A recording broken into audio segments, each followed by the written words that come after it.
Good morning. Wanted to talk mainly about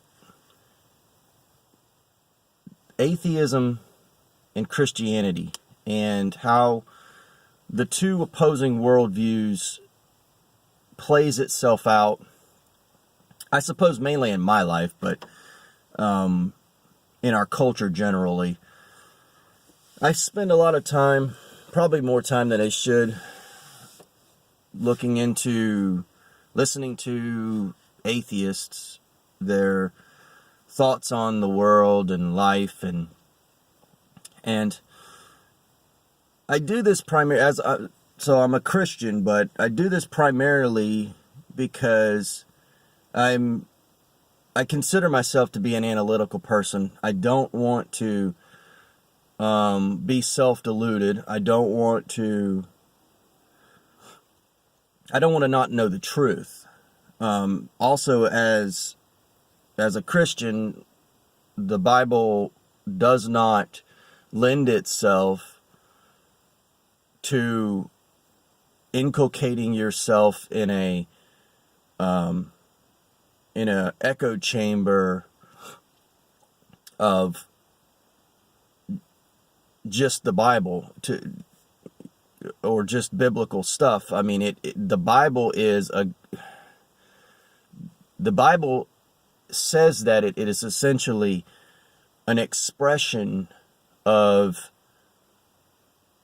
God reaching into the world, and at points explains how the world works. So the idea that you would not then look at the world and then see whether or not this is accurate or not, especially when, say, in the Bible, when you hear things like, you shall know the truth and the truth will set you free. The idea that you wouldn't search after the truth, from a biblical standpoint, doesn't make sense. And so I have no fear in regards to doing that. This idea that I would lose faith or anything. It's funny because I find that the more I listen to atheists, the more I become strengthened in my faith, because and that's sort of primarily what I wanted to talk about, because it's this perspective that I have, having listened to atheists as they express how they look at the world and their inconsistencies. Essentially, how I view things is what I refer to as comparative analysis. So there are two opposing worldviews. It gets broken down further than that, but to start with, it's, in my view, Christianity, but that would more encapsulate the concept of supernatural. So it's Christianity versus atheism, supernatural versus materialism, spiritual versus natural only. And so anytime I'm looking at the world and I want to figure out the reality of where we are, I'm seeking to figure out what makes the most sense. Is what I'm seeing now, does that make the most sense in a supernatural world or in a world that's only natural? There's nothing else. There's just material only. The atheist side of that almost inevitably falls apart in some way. It's typically inconsistent, and I don't have notes. I'm just trying to go through this and just sort of figure out as I go. But the point of argument between atheists and Christians, just to choose Christians because that's where I am, is the issue is that there's two worldviews. What I find to be a cause of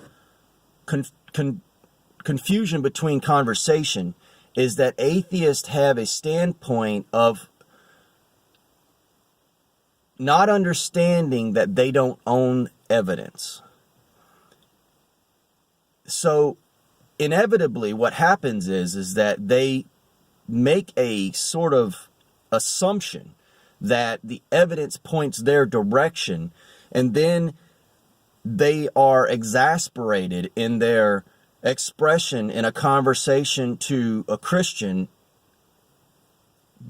because they don't understand why we don't come to their side of things. So in other words, if science typically, and this is the presentation of how this works, is that it's wrapped in this concept of science. So they say reality is such because science says it is.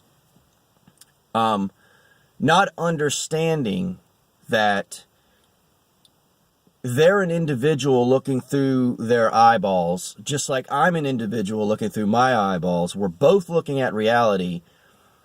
And the truth of the matter is that I'm not a scientist, and almost inevitably they're not a scientist. And so this isn't me talking Christian, talking to an atheist who's done scientific laboratory work here. This is somebody who has read in a book, who went to school, who was told by others that the world is some certain way. And then they go, well, how can you, the Christian, believe it is another certain way? And what's funny is that I guess the question that comes to me, and the problem that I have, is that how is that different than creating a worldview based on what a theologian tells you? If an atheist would often say, well, the Bible says something, how do you know it's true? It's just written there. You don't know that happened. Well, that can be said of science. But see, what happens is that the atheist assumes science is correct. And it's interesting because that is a faith position. It really is. They don't do a lot of digging into it. They, in a way, create the echo chamber around themselves. They don't challenge the positions that they hold. They stand on them, assume they're true, and then launch attacks against the oppositional position without actually taking the time to figure out which worldview makes sense.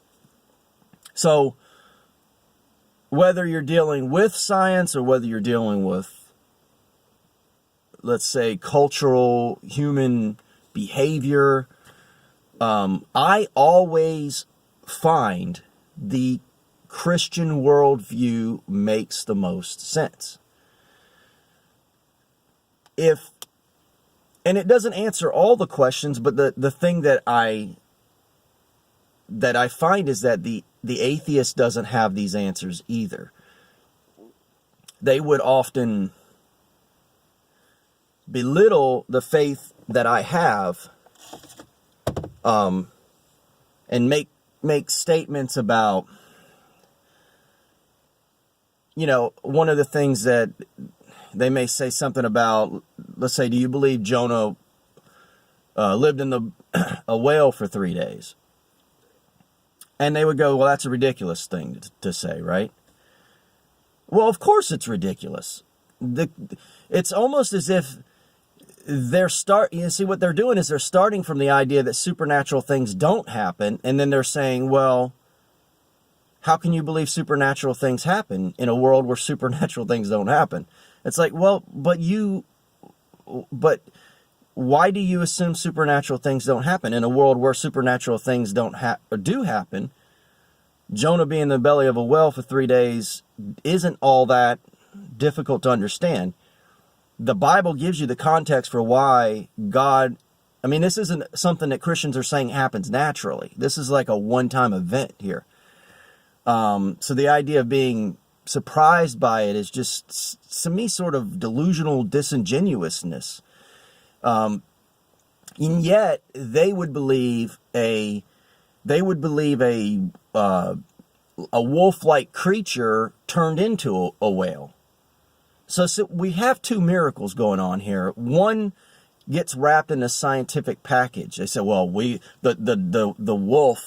wolf creature is called Pachycetus, and it lived such and such a time. And like, they just phrase it and term it and make it seem smart. And then they categorize what the Bible says in unsmart terms in order to make this concept, in order to make their view sound a lot better than yours.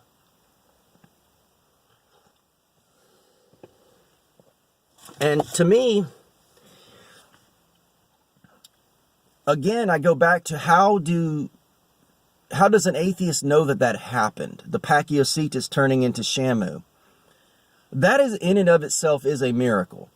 And for me, you go, well, a lot of time took place and things happened, and it literally is that simple for them. I mean, they can add a lot of different things. They can talk about DNA.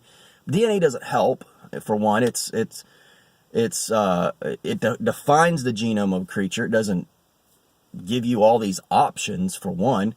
There's a lot of things that they just don't, and I don't want to even get too much into the science aspect of it. I just want to bring that little portion up and say, that doesn't make sense. The idea that dinosaurs turned into birds, you can't justify that naturally. You can't, and the idea of injecting time, how is that different? That's like us injecting God. We say, well, this normally doesn't happen, but when God's in the mix, he can make that happen.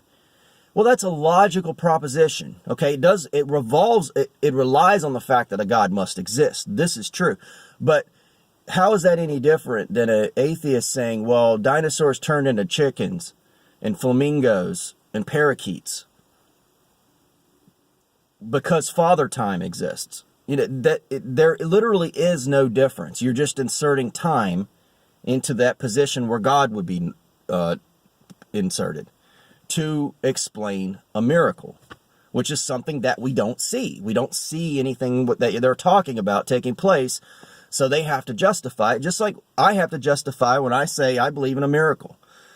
The difference is I'm not wrapping it in this concept of science and justifying something I read in a book, because it was written by apparently some guy who every now and again walks around in a lab coat. And culturally, in the way people behave, the Sri Lanka bombings that took place not too long ago was it Easter Sunday? How does that make sense in an atheist worldview? How does it make sense that Christians, Muslims, and Jews all are fighting, essentially, and Christians aren't fighting, but we're arguing, let's say, over who has the correct view of this this ramped up vision of a desert Bedouin opinion of having seen God. Abraham. All of us come from this guy Abraham, the worldview.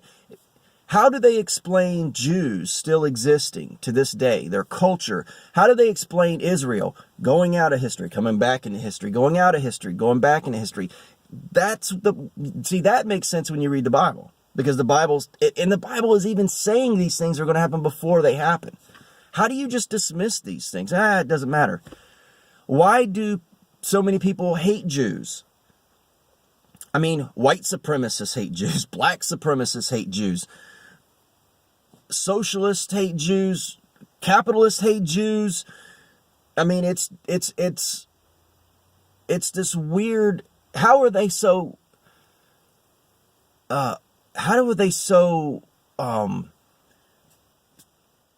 extraordinary in their effect on the world when they're such a small group numerically?